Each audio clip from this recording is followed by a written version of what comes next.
ಒಮ್ಮೆ ಬುದ್ಧನ ಹತ್ತಿರ ಒಬ್ಬ ವ್ಯಕ್ತಿ ಬಂದು, ನಾನು ಶ್ರೀಮಂತ ವ್ಯಕ್ತಿಯಾಗಲು ಬಯಸುತ್ತೀನಿ, ಆದರೆ ನನ್ನ ಸುತ್ತಲಿನವರು, ನನ್ನ ಹಿತೈಷಿಗಳು, ಮನೆಯವರು ನನ್ನ ಕೆಲಸಕ್ಕೆ ಅಡ್ಡಿ ಮಾಡ್ತಾ ಇರ್ತಾರೆ. ನನ್ನನ್ನು ಹೀಯಾಳಿಸ್ತಾರೆ, ಜರಿತಾರೆ, ಪ್ರತಿ ಕೆಲಸದಲ್ಲೂ ತಪ್ಪು ಕಂಡು ಹಿಡಿತಾರೆ. ಹಾಗಾಗಿ ನಾನು ಸರಿಯಾಗಿ ಕೆಲಸ ಮಾಡಲು ಸಾಧ್ಯವಾಗುತ್ತಿಲ್ಲ. ನನ್ನ ಕನಸಿಗೆ ಇವರೆಲ್ಲ ಅಡ್ಡಿಯಾಗಿದ್ದಾರೆ ಅಂತ ಅವರನ್ನು ದೂಷಣೆ ಮಾಡ್ತಾನೆ. ಅದಕ್ಕೆ ಬುದ್ಧ ಆತನಿಗೆ ಹೇಳ್ತಾರೆ, ಒಂದು ಹದ್ದು ಎಷ್ಟೇ ಮೇಲಿದ್ದರೂ ನೀರಿನ ಆಳದಲ್ಲಿರೋ ಒಂದು ಮೀನನ್ನು ಮಾತ್ರ ಅದು ಆಯ್ಕೆ ಮಾಡಿಕೊಳ್ಳುತ್ತೆ. ಅದರ ಪಕ್ಕದಲ್ಲಿ ಎಷ್ಟೇ ಮೀನಿದ್ದರೂ ಅದು ಅದನ್ನು ನೋಡೋದಿಲ್ಲ. ಹಾಗೆ ನಾವು ಕೂಡ ಒಂದನ್ನು ಮಾತ್ರ ನೋಡುವಂತ ಶಕ್ತಿಯನ್ನು ಬೆಳೆಸಿಕೊಳ್ಳಬೇಕು.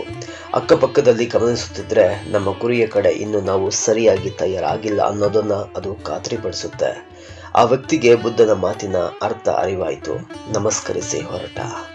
ಹಾಗೆ ನಮ್ಮ ಜೀವನದಲ್ಲಿ ಕೂಡ ಸುತ್ತಲಿನವರು ನಮ್ಮನ್ನ ದೂಷಣೆ ಮಾಡುತ್ತಲೇ ಇರ್ತಾರೆ. ಅದಕ್ಕೆ ಪ್ರತಿಯಾಗಿ ನಾವು ಕೂಡ ಅವರ ಹಾಗೆ ಅವರನ್ನ ದೂಷಣೆ ಮಾಡಿದರೆ ನಮ್ಮ ಗುರಿ ಅಲ್ಲೇ ಇರುತ್ತೆ. ನಮ್ಮ ಕನಸು ಕನಸಾಗಿಯೇ ಉಳಿಯುತ್ತೆ.